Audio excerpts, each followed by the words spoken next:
Echoes of Robert Lee Frost. A Journey Through the Ordinary.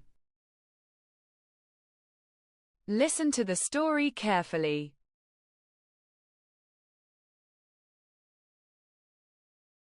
Story 14. Good hours. I woke with sunlight spilling through the window, brushing the floor like golden sand.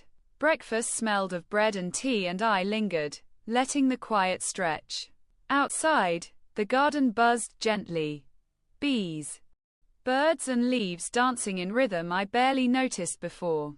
I walked slowly, notebook in hand, jotting lines of thought and small observations.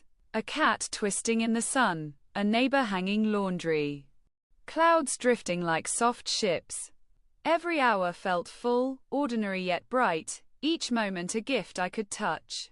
Afternoon came. I sat by the stream, letting water play across my fingers, thinking how time sometimes folds in on itself, simple minutes swelling into memory. Children called from a distance, laughter spilling into the breeze, reminding me that life's pulse beats in small joys. Evening came, calm, stars peeking, the world holding its breath. I smiled, knowing good hours are stitched from quiet presence and notice.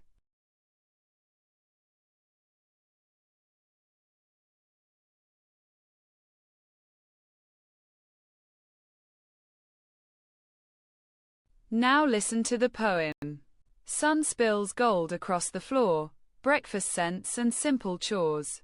Garden hums with life anew, bees and birds in morning's hue.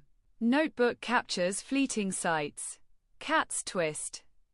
Neighbors hang their whites. Hours stretch, ordinary, bright, moments gift a gentle light. Afternoon by stream I stay, water glints and flows my way. Children laugh, wind carries sound. Life's pulse in small joys found. Stars appear as evening sighs. Good hours live where presence lies.